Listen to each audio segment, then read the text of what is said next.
Bien, bueno, me imagino que ya vieron el tema del día de hoy, padres e hijos. Por lo tanto, lo primero que vamos a hacer es ponernos en manos de Dios. Vamos a orar. Padre Santo, te damos gracias por tu amor, Señor. Te damos gracias por el privilegio que es poder acudir a ti. Gracias porque ese sacrificio logró precisamente eso. Señor, sé que el día de hoy vamos a necesitar una dosis especial de tu gracia y de tu misericordia por el tema que vamos a tocar. Te pido que llenes nuestro corazón con tu paz, que nos hagas conscientes de que el objetivo de tus enseñanzas es acercarnos a ti, vivir mejor, pero acercarnos a ti y no simplemente hacernos sentir culpables.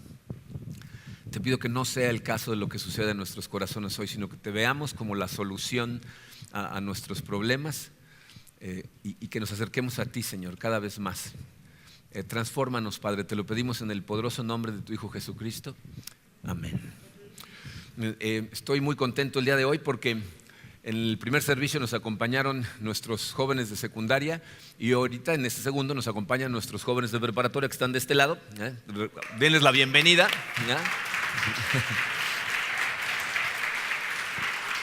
Aunque veo algunos que ya se pasaron de la preparatoria por ahí, pero bueno, está bien.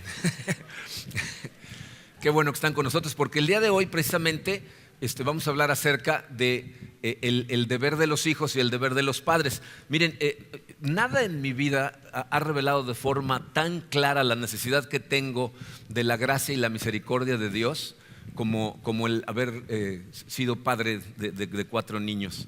Me parece muy interesante que siempre que la Biblia, especialmente en el Nuevo Testamento, siempre que habla de directrices para cómo ser buenos padres, primero habla de las directrices de cómo ser buenos esposos y esposas. O sea, de alguna manera lo que Pablo siempre nos dice es, ya que entiendes cómo debe de funcionar un esposo y una esposa bíblicamente hablando, entonces estás preparado para tener hijos y guiarlos correctamente. O sea, tu habilidad, mi habilidad de ser un buen padre, una buena madre de familia y criar hijos como Dios nos enseña, empieza con un matrimonio bíblico en donde la relación es tal y como Dios la describe en su palabra y por lo tanto es una relación sana. Y eso tiene 2 fundamentos muy importantes. Para empezar, dice, la fuente de seguridad más importante que tiene un niño es la estabilidad de la relación de sus papás. Cuando un niño en su casa ve a padres que se aman, que están contentos, que se llevan bien, se siente seguro, su mundo está tranquilo. Cuando todo lo que ve es pleito, su mundo es muy inseguro, porque no sabe qué va a suceder.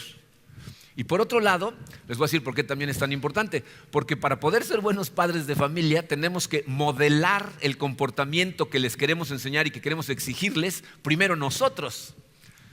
Y entonces si nosotros no estamos siguiendo el modelo bíblico para un hombre y una mujer, difícilmente vamos a poder modelarlo para ellos. Por eso ser padre de familia es tan complicado. Porque primero tienes que permitirle a Dios transformarte a ti, aplicar los principios bíblicos en ti, tener un buen matrimonio y entonces tener hijos. Lo cual, fíjense, nos pone en desventaja, ¿no? Porque incluso antes de empezar a estudiar lo que la Biblia nos dice acerca de cómo ser buenos padres, ya vamos en desventaja porque en el matrimonio todos la hemos regado, ¿no? O sea, todos hemos cometido errores, ya vamos en desventaja. Por eso les digo que ser padre de familia revela de forma más clara tu necesidad de la gracia y misericordia de Dios en tu vida. Por ningún motivo se les va a ocurrir brincarse el sermón de la semana pasada y tratar de aplicar O sea, necesitas trabajar en tu matrimonio para poder tener una buena relación con tus hijos. Entonces tienes que trabajar en las 2, ¿ok? Bueno, vamos a ver lo que Pablo dice en Colosenses 3, versículos 20 y 21. Le va a hablar primero a los hijos. Dice, hijos, obedezcan a sus padres en todo, porque esto agrada al Señor. Padres, no exasperen a sus hijos, no sea que se desanimen.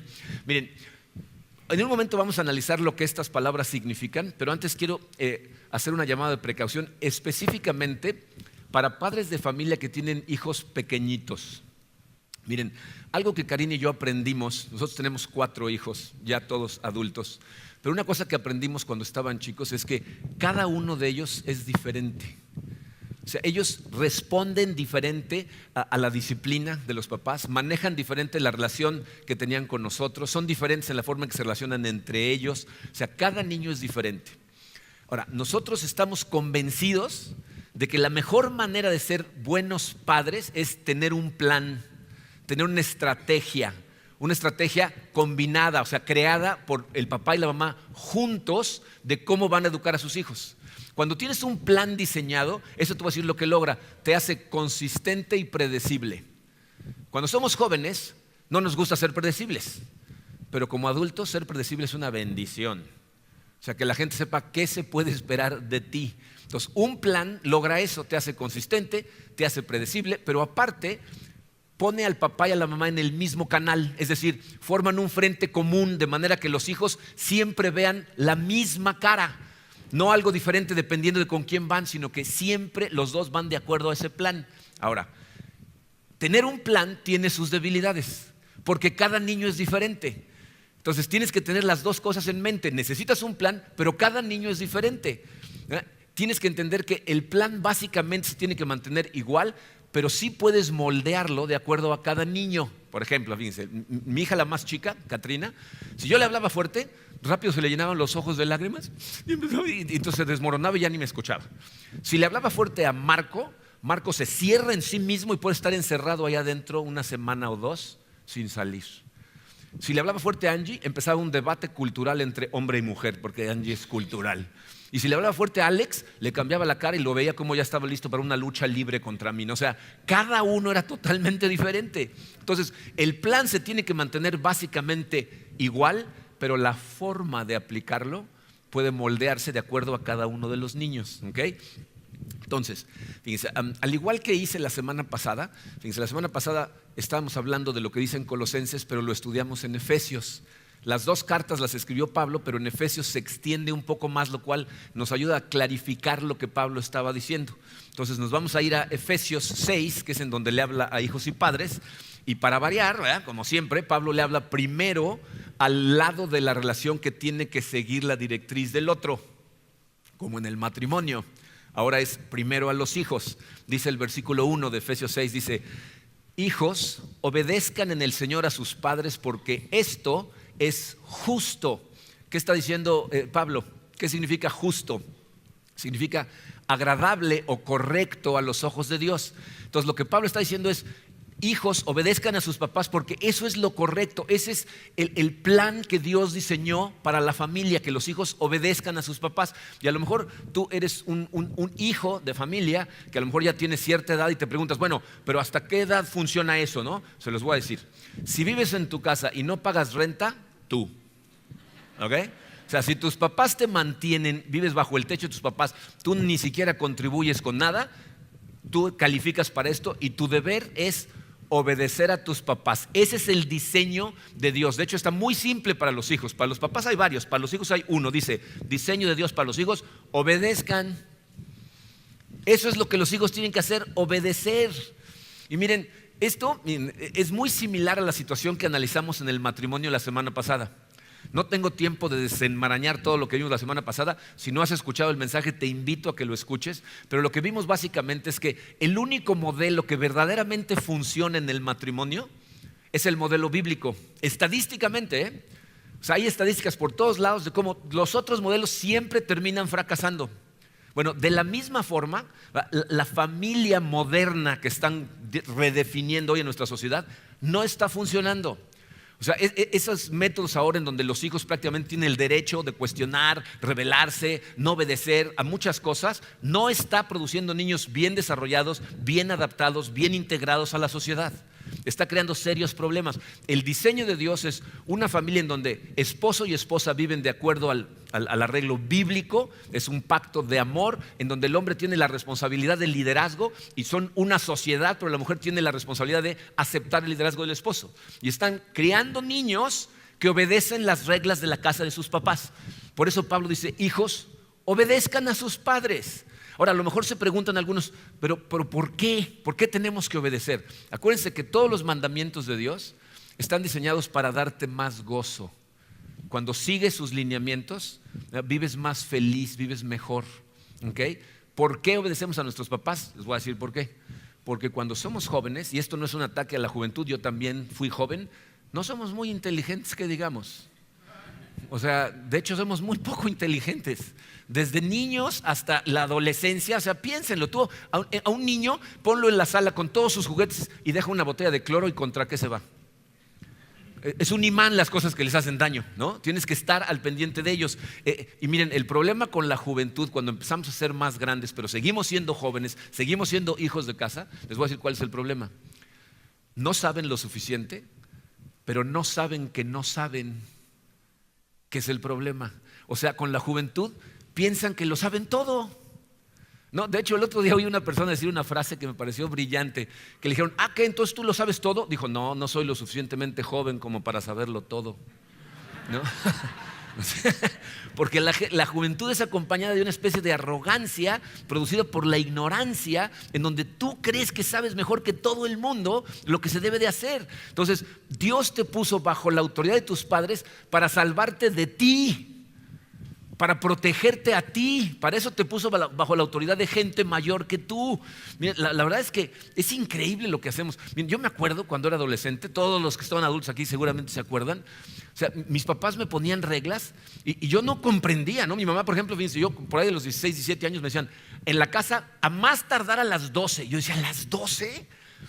Pero mis amigos pueden llegar hasta las 3 de la mañana. ¿Qué puede pasar? Y no podía comprender, pasaban montones de cosas entre amigos míos que les pasaban siempre después de las 12. Yo no entendía, y por más que me dieran razones lógicas, yo tenía razones todavía más fuertes que ellos para decirles, sí, pero a mí eso no me va a pasar. Miren, yo quiero imaginarme, fíjense, porque muchas de las cosas que hicimos como adolescentes, si somos honestos, las hicimos sin permiso, ¿no? Estábamos platicando ahorita en el primer servicio mis hermanos y yo, y mi mamá decía, yo no sé cómo sobrevivieron. O sea, yo honestamente no sé cómo llegaron hasta aquí. Traten de imaginarse cómo funcionaría la creación si otras criaturas de la creación se revelaran a sus padres como los seres humanos lo hacemos. ¿Se imaginan?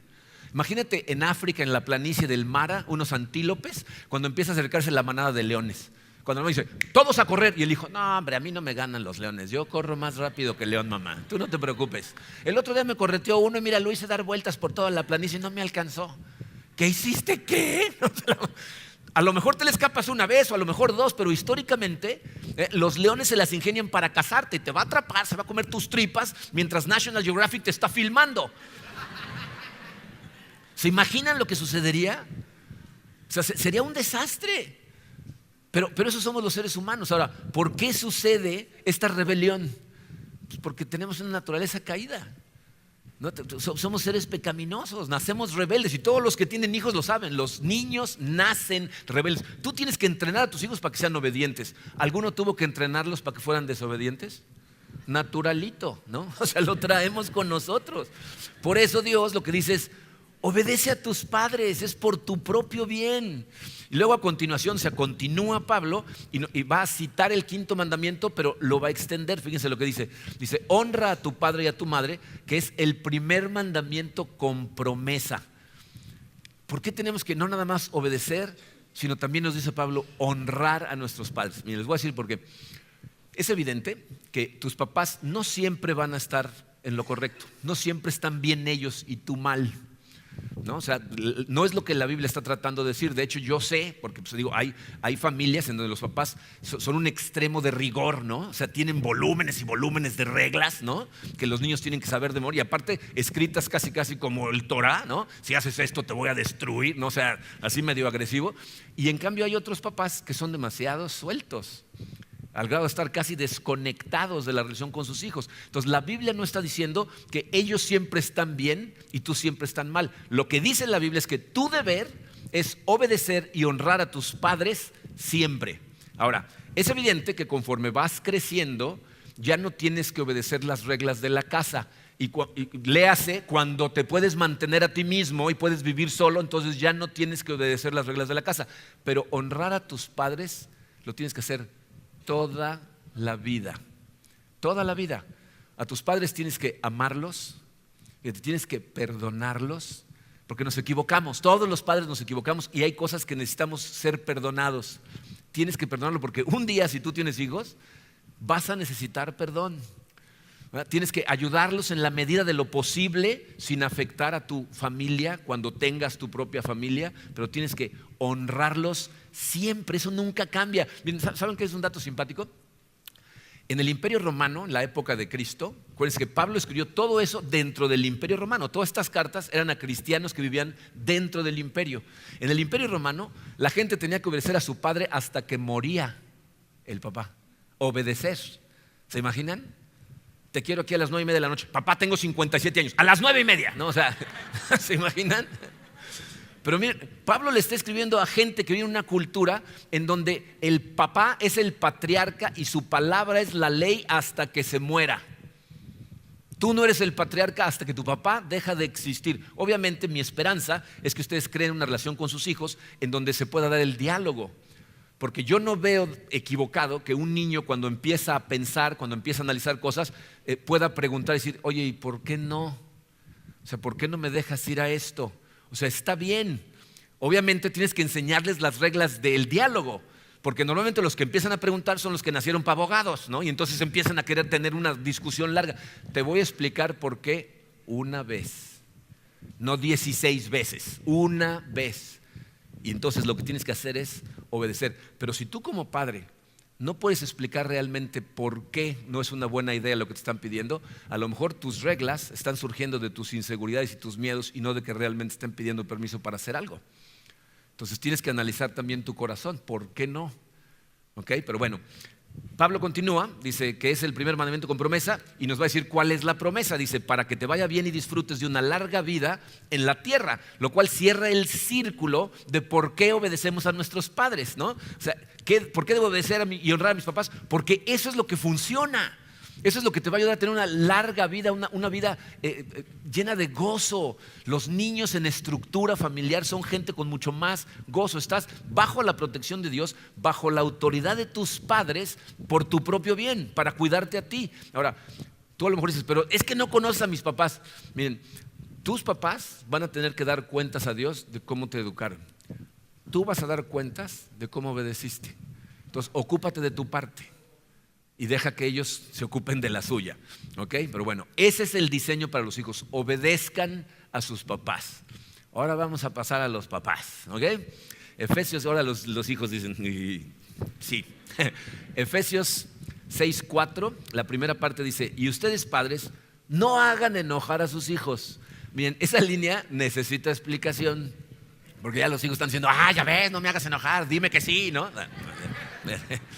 Miren, una de las cosas que aprendimos Karina y yo cuando nuestros hijos llegaron a la adolescencia es que si no están enojados de vez en cuando, algo estás haciendo mal, como papá, ¿no? Porque los adolescentes, o sea, no el 100%, pero la mayor parte de los adolescentes, ¿sabes qué hacen? Se tratan de rebelar. O sea, los adolescentes, ¿vieron la película Parque Jurásico? Los adolescentes son los velociraptors. Los tienen guardados en una jaula y están pegándole a la jaula sistemáticamente a ver en dónde se rompe, ¿no? O sea, todo el tiempo están tratando de probar los límites. Por lo tanto, el simple hecho de que tú crees una estructura a su alrededor los va a hacer enojar. Entonces, no es posible que Pablo esté hablando de eso. O sea, no está diciendo que no se enojen nunca por ningún motivo. No está diciendo eso. O sea, la estructura los va a hacer enojar y eso está bien. Lo que Pablo está diciendo es, no los hagas enojar a propósito. No trates de hacerlos enojar. Fíjate muy bien cómo manejas la disciplina en tu casa, porque la gente muchas veces lo que hace es hablar de cierta manera que hiere el corazón de los hijos y entonces eso los hace enojarse, entristecerse. O sea, tienes que empezar a cuidar tu boca. ¿Cómo le hablas a tus hijos? Miren, yo hay veces que veo a padres hablarle a sus hijos de manera que no le hablarían a ninguna otra persona. No se atreverían, pero le hablan así a sus hijos. Y no me refiero nada más a hablar con groserías, que de por sí para mí es inconcebible un padre hablando con insultos a sus hijos. Pero estoy hablando de algo más que eso, de la manera en que les hablas en general, de la manera en que los motivas. Padres de familia que tratan de motivar de forma negativa a sus hijos, diciéndoles lo que no van a poder hacer, para lo que no sirven. Tú tienes la capacidad con tu boca de inyectarle vida a tus hijos, de darles seguridad interna, de sentirse bien acerca de sí mismos o de marcarlos de por vida. Miren, yo trabajé para Toshiba hace muchos años, antes de casarme, en la bodega de Toshiba. El gerente de la bodega, un señor que se llamaba Zig Garza, bueno, se llama porque todavía vive, era un cuate que tiene una espalda de este tamaño, ¿no? Era el gerente de la bodega. En los 80s, que fue cuando esto sucedió, se empezaron a computarizar todas las empresas. Y entonces a Zeke, que era el gerente, le empezaron a exigir reportes en computadora y ciertas cosas. Y él siempre decía, no, yo las computadoras yo no nos llevamos, yo no tengo cabeza para eso. No, yo eso no lo voy a aprender. Yo había estudiado sistemas. Entonces le decía, no hombre, yo te ayudo, está fácil, Zeke, mira. Y no se sentaba, simplemente no se acercaba a una computadora. Un día fuimos a cenar a su casa, un amigo y yo, y estábamos platicando y nos contó esta anécdota. Nos dijo, no, es que mira, yo desde que soy un niño, mi papá me decía, mijo, qué bueno que Dios le dio una espalda fuerte porque de cerebro no le dio nada. Y se lo decía todo el tiempo. Y Zeke jamás quiso sentarse a aprender porque decía, es que yo no tengo la cabeza para eso. ¿Ah? Yo me fui de Toshiba, regresé como a los 3 años a una junta de trabajo con otra empresa y fui a la bodega para ver quiénes estaban ahí y me encontré con algunos de los conocidos. Les digo, ¿y Zeke? Me dijo, no, poco después de que te fuiste lo despidieron. Nunca quiso aprender la computación, se metió de bodeguero en una bodega en Los Ángeles, pero también ahí computarizaron y perdió su trabajo. Ahorita vive con su mamá en Texas, es mayor que yo de edad y está convencido que no tiene cerebro, por lo que su padre le dijo una y otra vez hasta que lo convenció. Tienes que tener cuidado de cómo le hablas a tus hijos. Miren, padres de familia, hombres, no puedo estresar lo suficiente, hacer más relevante esto. La manera en que tú te relacionas con tu hija, mujer, va a determinar cómo tu hija se va a relacionar con los hombres. Si tú le enseñas a tu hija cómo se ama a una mujer, cómo se trata respetuosamente a una mujer, cómo se persigue el corazón de una mujer, cuando lleguen pretendientes, tu hija va a poder discernir entre los hombres de Dios y las cucarachas que andan sueltas en el mundo. Pero si no le enseñas eso a tus hijas, entonces no van a poder discernir y van a cometer horribles errores a la hora de relacionarse con gente que no las trata correctamente y lo que está persiguiendo no es su corazón. Necesitas tener una relación de amor con tus hijas, tener citas con ella o ellas por separado para que aprendan cómo se debe ser tratada una mujer. Y con respecto a los hijos, miren, lo más valioso que podemos hacer como padres de familia es ayudarles a crecer siendo ellos. O sea, Dios nos dio a cada uno una forma con nuestro carácter, nuestras aspiraciones, las habilidades que tenemos, las cosas que nos gustan y nos atraen. Y tú necesitas ayudarle a tu hijo a crecer en él. Tu hijo no tiene que ser tú. No le tienen que gustar las mismas cosas que a ti. O sea, veo a padres frustrados porque les gustan los deportes rudos y al hijo a lo mejor le gusta pintar o escribir poesía y juegan con cosas que de repente dices, no, pero no debe estar jugando con eso. Miren, mi nieta, cuando nació, Maya, desde que empezó a gatear y empezó a jugar con cosas, ¿saben qué le atraía? Camiones. Y entonces jugaba con camioncitos, llegaba a la tienda, veía un camioncito y se ponía a empujar. Entonces Angie, su mamá, mi hija, nos dijo, regálenle camiones. Llegó a tener para los 4 años de edad una colección de más de 70 camiones de todos tipos, camiones de volteo, camiones de cemento, camiones de basura, camiones de todo tipo. Claro, los camiones eran amigos, tomaban el té, ¿no? Pero camiones, ¿no? O sea, amaba los camiones. Llegaba el camión de la basura por la basura, salía corriendo por su camioncito de la basura, lo abrazaba y iba a ver cómo levantaban la basura, emocionada, ¿no? Y Angie decía que juegue con camiones. De hecho, estaba encantada. El primer disfraz que se puso, quiso ir de constructor con su casco, su chaleco, sus herramientas. Su papá se ponía a arreglar cosas en la casa y ella se ponía sus herramientas de plástico y iba a ayudar con él. Cuando entró a la escuela, de repente dijo, princesas. Y Angie, no, o sea, y ahora le gustan las princesas. O sea, tienes que amarlos como son, que crezcan siendo ellos. Tienes que tener mucho cuidado. Ahora miren, repito, mi intención el día de hoy no es crear un viaje de culpabilidad para nadie. Eso no va a servir de nada. Si lo que vas a hacer con este mensaje es darte de latigazos, no va a servir de nada. Quiero que seas consciente de tu necesidad, de la gracia y misericordia de Dios, y que seas consciente de que nunca es demasiado tarde para empezar a ser un buen padre o una buena madre. Nunca, Yo he restaurado la relación con uno de mis hijos como adultos. Nunca es demasiado tarde. Pero bueno, Pablo continúa y nos va a dar la clave de nuestra chamba como padres. Dice, sino críenlo según la disciplina e instrucción del Señor. Dice, esa es nuestra principal labor, especialmente cuando son chiquitos. Lo que tenemos que enseñarles es disciplina. ¿Verdad? Tenemos que enseñarle que en la casa el papá manda, los papás mandan, los hijos obedecen. Si tú le enseñas disciplina a tus hijos cuando están pequeñitos, cuando empiezan a crecer, empieza a moldear esa disciplina. Cuando llegan adolescentes nada más les ayudas a direccionar su vida, y cuando llegan a adultos entonces se convierten en tus amigos. Pero no trates de ser su amigo cuando son niños o jóvenes. Eres su papá o su mamá. Tu labor es enseñarles. Disciplina, dice. Miren, es una tristeza que ese valor de la disciplina, el respeto a la autoridad en nuestra sociedad está desapareciendo. ¿Se dan cuenta? O sea, la verdad es, para mí es sorprendente ver a jóvenes en restaurantes, en tiendas, hablarles de forma agresiva a sus padres, a los cajeros, a las meseras, a sus maestros, ¿no? O sea, con una tranquilidad. ¿En dónde crees que empieza eso? ¿A qué edad crees que empieza? De bebés. Los papás que dicen, no, pero está muy chiquito, todavía no le puedo. Claro que le tienes que enseñar desde pequeñitos.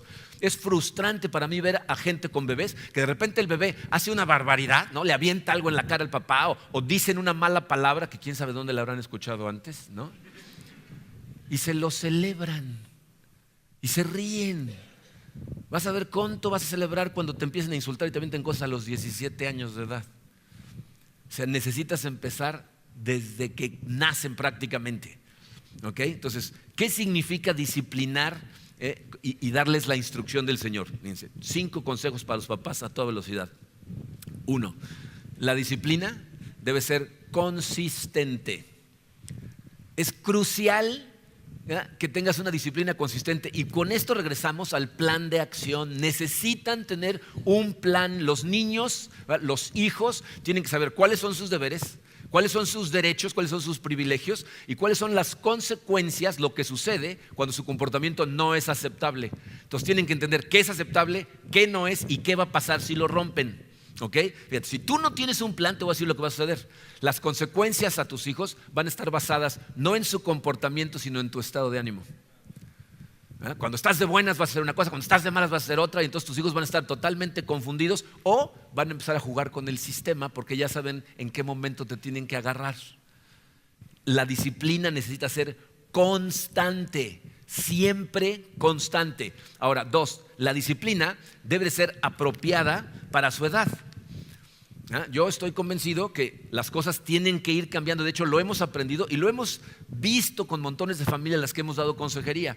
Tienes que empezar desde chiquitos, ¿ok? Con la disciplina. Y miren, yo personalmente, y la Biblia me respalda, creo que unas nalgadas a los niños a cierta edad hacen posible que no tengas que volverles a dar nalgadas nunca más en su vida.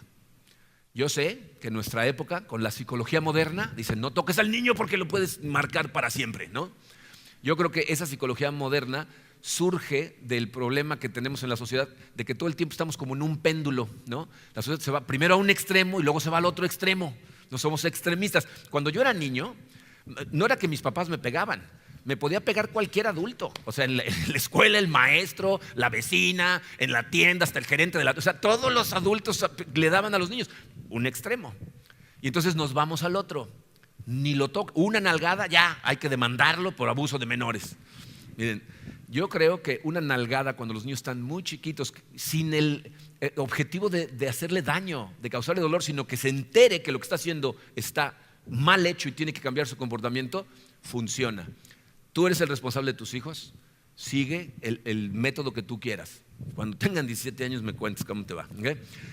3, la disciplina debe alinearse con los principios bíblicos. Antes de terminar ese punto, si tus hijos ya no son chiquitos, ya las nalgadas no funcionan.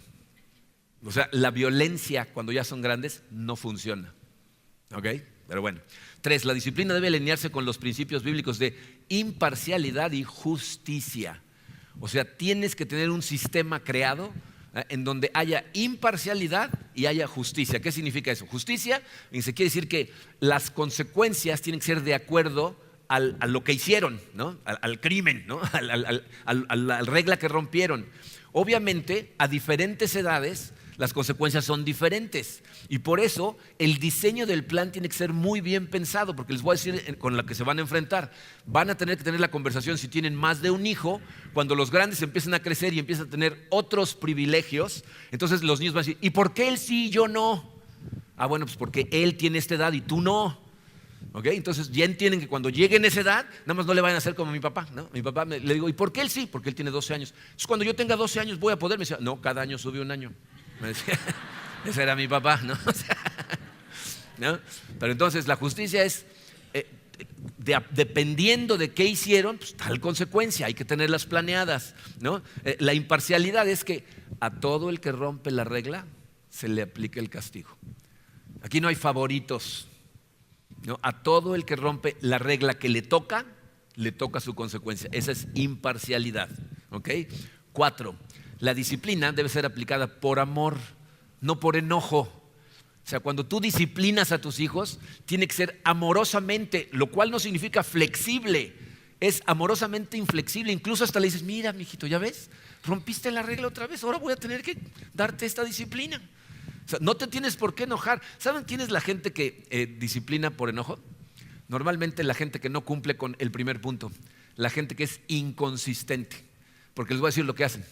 Lo que hacen es, dejan a veces a los niños romper reglas sin consecuencias. A veces sí, a veces no. Cuando un niño sabe que a veces no, lo va a intentar siempre. Porque sabe que a veces no, y entonces se puede salir con la suya. Y entonces hacen una, hacen dos, hacen tres. Y en el momento en que pones la disciplina es cuando ya estás furioso, ya te llenaron el buche. ¿No? Y entonces incluso lo que haces en ese momento de enojo es poner castigos exagerados y extremistas que luego ni puedes cumplir. 7 años sin televisión, ¿no? O sea, dices alguna tontería, ¿no? Entonces, no hace falta enojarse para darles consecuencias. Y fíjate, si pactas las consecuencias con ellos antes, o sea, si tú les enseñas el programa, si pasa esto, tienes esta consecuencia positiva. Si no cubres esto, entonces pasa esta negativa. Y obviamente por áreas básicas, no tienes que poner una consecuencia para acá. Si dejas afuera los calcetines, esto. Si los zapatos, los pantalones. No. Si tu cuarto no está limpio, si la escuela, esto. Si la obediencia, o sea, áreas básicas. Pero si las pactas, les puedes demostrar cómo ellos escogieron el comportamiento que les trae esa consecuencia, no tú. El culpable de la consecuencia son ellos. Bien, ¿saben cuál es la diferencia entre disciplina y castigo? Dice, el castigo ve hacia el pasado. O sea, dices, ¿por qué hiciste esto? Ese es un castigo. La disciplina ve hacia el futuro. Le dices, si tú rompes las reglas, hay consecuencias, y mientras más avances en la vida las consecuencias son peores, y va a llegar un momento en que ni siquiera van a depender de mí. El mundo tiene consecuencias. Esta consecuencia la recibes para que aprendas que hay consecuencias y en el futuro transformes tu comportamiento. Eso es disciplina. Ver hacia adelante, no hacia atrás. Entonces disciplinas con amor, no con enojo. Y miren, un consejo que le puedo dar a los papás, hombres, es el único que puedo dar porque no soy mamá, pero a los papás hombres, una de las causas principales de enojo en los hombres, o por lo menos lo que yo identifiqué en mi vida, era expectativas que yo me creaba acerca de situaciones que iba a encontrar en mi casa. O sea, cuando tú regresas de trabajar, fíjate, lo mejor que podías hacer es tener una conversación contigo en donde te recuerdes, mi trabajo todavía no acaba. Ahorita voy a entrar a mi casa y mi trabajo va a ser amar a mi esposa, escucharla, darle tiempo, hacerla sentir amada, aligerarle la carga. Si tengo hijos, amar a mis hijos, pasar tiempo con ellos, conectar con ellos, cómo les fue en el día. Si están haciendo un tiradero, acercarme a ellos, ser la autoridad para liberar un poquito a mi mujer si ha estado con ellos bastante tiempo. Si la esposa también trabaja, saber que ella también estuvo trabajando todo el día y mi trabajo es amarlos. Pero si tú antes de llegar vas imaginándote la escena en donde vas a entrar a tu casa y va a haber una música suavecita, los niños van a estar ordenados en la mesa haciendo su tarea todos, tu esposa va a tener la mesa servida con la cena y el perro llega con el periódico, o sea, si tienes esas escenas en tu cabeza, pues obviamente vas a llegar a tu casa, vas a encontrar un caos, una revolución, todos contra todos, y te vas a enojar porque tú pensabas que ibas a llegar al sillón a descansar. Mejor de una vez hazte a la idea. ¿Sabes cuándo termina el trabajo del esposo? Cuando todos los demás se fueron a dormir. No es justo. Ama a tu esposa como Cristo amó a la iglesia y dio su vida por ella. Eso es dar la vida por tu mujer. Ser tú el que se sacrifica, no ella. ¿Ok?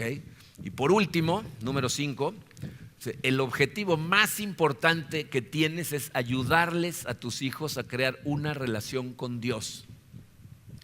En última instancia, tu objetivo más importante no es comportamiento social aceptable, o sea, que vayan y se porten bien en los restaurantes o en las tiendas. No es que estén preparados profesionalmente para la vida. Queremos esas cosas, evidentemente, pero esas cosas surgen y funcionan mucho mejor en tus hijos si tus hijos son gente sana, que va de la mano de Dios, que entiende su relación con Dios. Entonces, si desde pequeños les enseñas que su relación con Dios es diaria, que es un Dios real, que está al pendiente de ellos, que los ama, tus hijos van a ser muchísimo más funcionales. Va a ser mucho más fácil. Miren, yo veo la diferencia en mis hijos, de la que creció dentro de la iglesia y los que no lo hicieron, y la diferencia es garrafal, ¿eh? Y al respecto, miren, tengo varias cosas que decirles. En este momento, Karina y yo estamos verdaderamente emocionados, contentos con el trabajo que están haciendo Ángeles y su esposo en el área de niños, y Emilio Brito y su esposa Jenny con nuestros jóvenes de secundaria y preparatoria. Están haciendo un trabajo fabuloso, pero necesitas entender una cosa.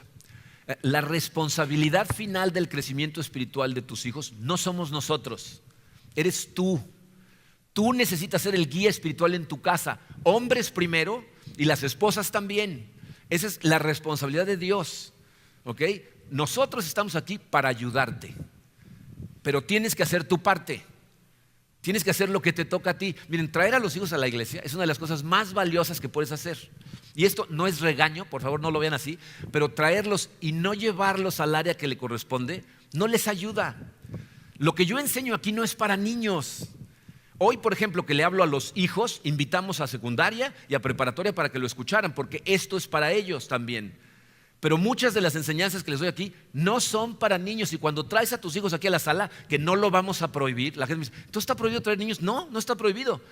Pero tu hijo ni está recibiendo nada, porque no está aprendiendo. En el área de niños le están enseñando bien para su edad. Ahí sí aprende. Ni está aprendiendo, y aparte, si se aburre y empieza a hacer disturbios, te distrae a ti, que entonces ya no puedes escuchar el mensaje porque estás preocupado por el niño, y distrae a la gente alrededor. Entonces trae a tu hijo, llévalo a su área. Hay gente que me dice, es que no se quiere quedar. Yo entiendo que es un proceso. Miren, ¿saben para qué hemos trabajado arduamente? Para que nuestra área de niños no parezca la escuela. Que ellos no lleguen y digan, ¿otra escuela? Al revés, lo hacemos lo más divertido posible para ellos, pero para que aprendan también. De hecho, ¿saben a cuántas familias las traen sus hijos?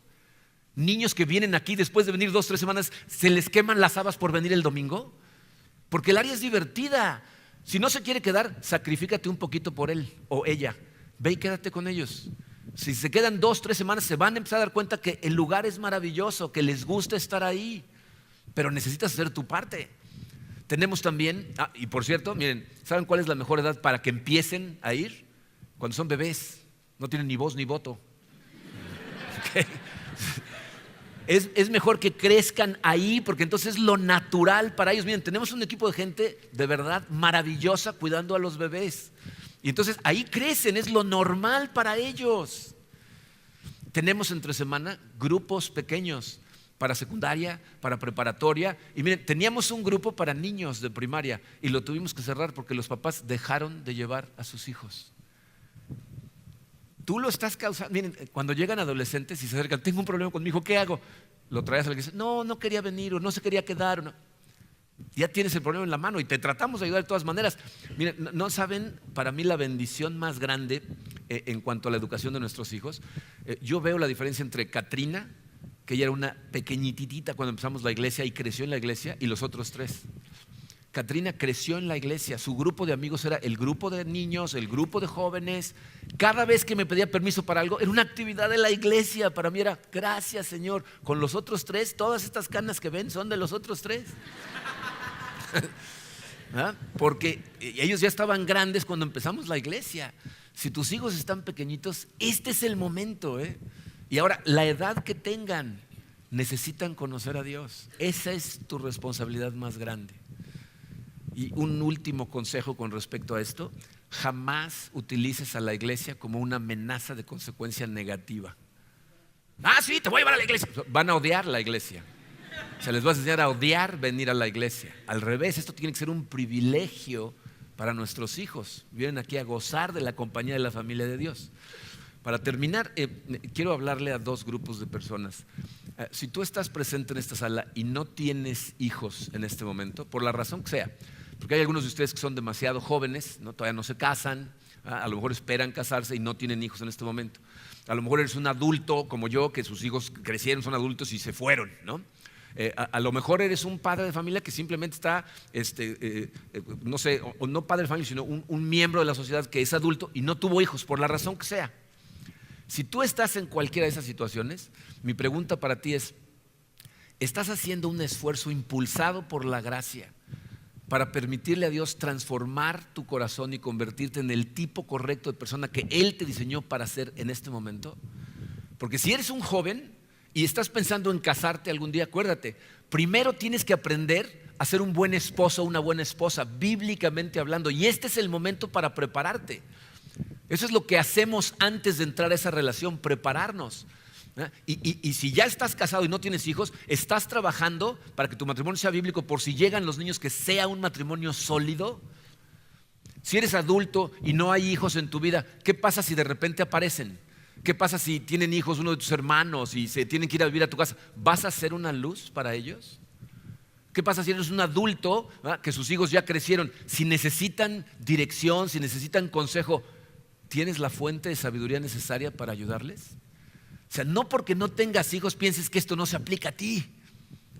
El pacto que hacemos en la iglesia es que todos los que estamos aquí somos padres de todos los niños que vienen a esta iglesia y tenemos que ser una luz y un ejemplo para ellos. ¿Lo estás haciendo?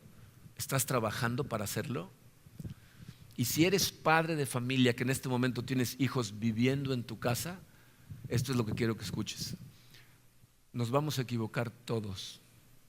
Somos seres con residuos de la naturaleza pecaminosa y nos vamos a equivocar. Mi objetivo, miren, yo sé que en nuestra iglesia hay gente con situaciones verdaderamente extremas. Tenemos a padres y madres solteras, algunos con situaciones económicas increíblemente complicadas que están desesperados. Tenemos a adultos mayores que sus hijos ya no están, pero que van por mal camino los hijos y se están arrancando el pelo porque no saben cómo hacer para ayudarles. Otros que tienen ahorita sus hijos y nada más están tratando de navegar entre la tormenta de cómo ser buenos padres y madres para nuestros hijos.